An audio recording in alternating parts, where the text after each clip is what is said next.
שלום ליועצות היופי של חברת אפריל. אני באתי פה לתת לכם אינפורמציה בסיסית על מוצרי לאלגה ולהסביר לכם שאתם באות להמליץ על מותג שתדעו במה מדובר ולמה אתם צריכות להמליץ עליו. הנושא במוצרי לאלגה הוא נושא שהוא שונה ומבודל מכל חברה אחרת. הבידול שהמוצר הוא על בסיס עצות, שכמו שידוע לכם, עצות זה דבר שהוא מאוד טבעי, והתוצאה שהוא נותן, הוא נותן תוצאה מיידית. ולמה זה קורה? זה קורה כי עצה היא המוצר שהוא הכי מוליך בין שאר המרככים.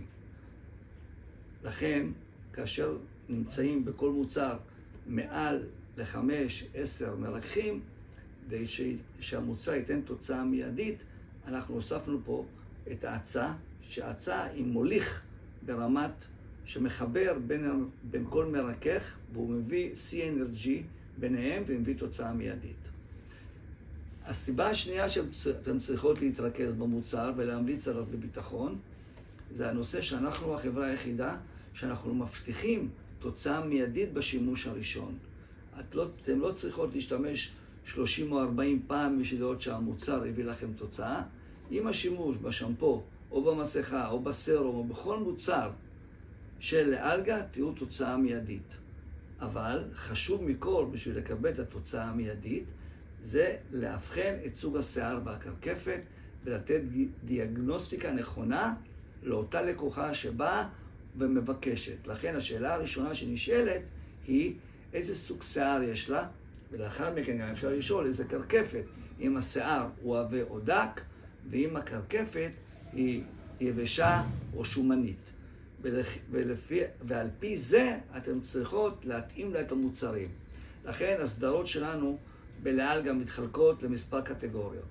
סדרה לשיער דק, סדרה לשיער עבה, סדרה לשיער מטולטל, וסדרה שמטפלת בקרקפת. הסדרה בקרקפת היא מטפלת בנשים שיש להן נשירה, קסקסים או קרקפת שומנית. ופה אתם סוגרים את המעגל. כמובן שיש להם גם סדרה לשיער בלונד, לנשים בלונד שהשיער שלהם יהיה אייסי שלא יהיה בו צהוב, הוא מנטרל את הגוונים, שזה נקרא סדרת סילבר. אז לבלונד יש לכם עוד סדרה שמתמקדים בה. כידוע לכם היום בחברות הבינלאומיות, וכמו כן החברה שלנו, כל המוצרים של החברה מותאמים לשיער שעבר החלקה, לשיער שעבר צבע. לכן המוצרים הם ללא פרבן, ללא SLS, ולכן אין לכם בעיה לחפוף כמה שיותר, כי בסדרה הזאת אנחנו לא פוגעים, לא באיכות ההחלקה, ולא מורידים את הצבע מהשיער. כמובן ישנם סדרות או חברות אחרות שהן ברמה אחרת, ושמה שהשמפו הוא כמובן זול מאוד, שהוא מורכב על בסיס צבע, מים ומלח, זה מה שגורם לכם להוריד את השיער או להוריד את הצבע מהשיער או את ההחלקה, ואז אתם רואים שאתם מהר מאוד צריכות להגיע יותר לספר ויותר בבהילות. זה הנושא הכי חשוב שאתם צריכים להדגיש אותו ללקוחה שלכם. אין לכם הרבה זמן, יש לכם בין 15 שניות לחצי דקה מקסימום לדבר עם לקוחה. לכן יש לכם פה את נושא הבידול של האריזה שהיא שונה מכל אחד אחר, נושא הריח, והדבר החשוב שאתם מבטיחות תוצאה מיידית. ובשביל שהיא תקבל את התוצאה המיידית, אתם צריכות באמת לדבר כמו יועצת, כמו מעצב שיער שמבין מה הוא מוכר, ולכן אתם צריכות לתת דיאגנוזה נכונה לסוג השיער, ובעיקר סוג הקרקפת וסוג השיער. אם אתם לא נכנסים לקרקפת, זה משהו אחר, הגברת תגיד לכם איזה קרקפת יש לה, כי אתם לא יכולים לנגוע בקרקפת בשביל לדעת. אבל הלקוחה תגיד, אם אתם שואלים אותה, או שאפילו היא לא יודעת. אם היא לא יודעת, אז אין לה שום בעיה. 80% יש להם קרקפת נורמלית, לכן זה לא מי יודע מה חשוב. מי שיש לה שומני או יבש, אז היבש זה הרוב קסקסים, והשומני זה שומני, תגיד לכם באופן ישיר. הכי חשוב שתדעו להבחן את סוג השיער, אם הוא עבה או דק. עכשיו, זה לא משנה לנו אם עבה או דק הוא לשיער בלונד או לשיער מטולטל. לכולם זה עובד. מה שחשוב זה דק או עבה, לא משנה אם הוא בלונד או שהוא מטולטל. ובשביל להבחן את זה, אם אתם מזהות את סוג השיער, ואתם יודעות כבר להגיד לגברת, אז זה מעולה.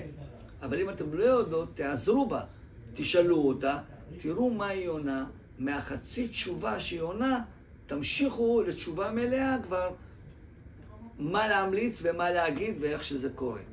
כמובן שאתם רואות שנשים שיש להם שיער דק, אתם רואים את השיער נפול למטה. ברגע שהוא נפול למטה והוא חלק, או שאין לה הרבה שיער, אז זה שיער דק, והיא אוהבת לשמוע שהמוצרים של האלגה יעשו לה או יגרמו לה לנפח. ואם גורמים לה לנפח זה ישמח אותה, כי זה מה שהיא מחפשת והיא לא מוצאת. אז לכן, בשביל שיהיה נפח, צריך שמפו עם סוג מיוחד של מרככים, צריך מסכה גם עם סוג מיוחד של מרככים, ולכן אתם רואים את הספרי סרום שהוא מגיע בספרי, הוא לא מגיע בנוזל, כי אם זה נוזל הוא מפיל את השיער, אבל בספרי הוא מעל השיער יושב ומטפל בשיער. כאשר זה הפוך בשיער עבה, בשיער עבה הוא שונה, זה יותר נוזלי והמסכה יותר כבדה, כי היא רוצה לאבד נפח, וזה מפיל את השיער למטה, כי רוצה שהשיער יהיה חלק. אז לכן הדיאגנוזה היא הדבר הכי נכון. בקיצור, אנחנו חברה שמוכרת תוצאה מיידית בשימוש הראשון, זה מה שצריך להגיד באופן מיידי, והדבר השני שאנחנו מבוססים על בסיס עצות. וכמובן, אתם יכולות, יש לכם טסטרים, אתם יכולות לתת להריח, המון נהנות ממש, ומוצא חן בעיניהם מאוד הריח של המוצרים. בכל הסדרות יש את אותו בוסם, חוץ מהסדרה שמטפלת בקרקפת, שזה ריח על בסיס מנטול. אז אלה הנקודות החשובות שאתם צריכות להדגיש בנושא המחירה, באיך שאתם פוגשים את הלקוח. אשמח לפגוש אתכם בהמשך, אני מקווה שאני אראה אתכם בהמשך ההדרכות שחברת אפריל עושה ליועצות ולמנהלות, ושיהיה לכם בהצלחה.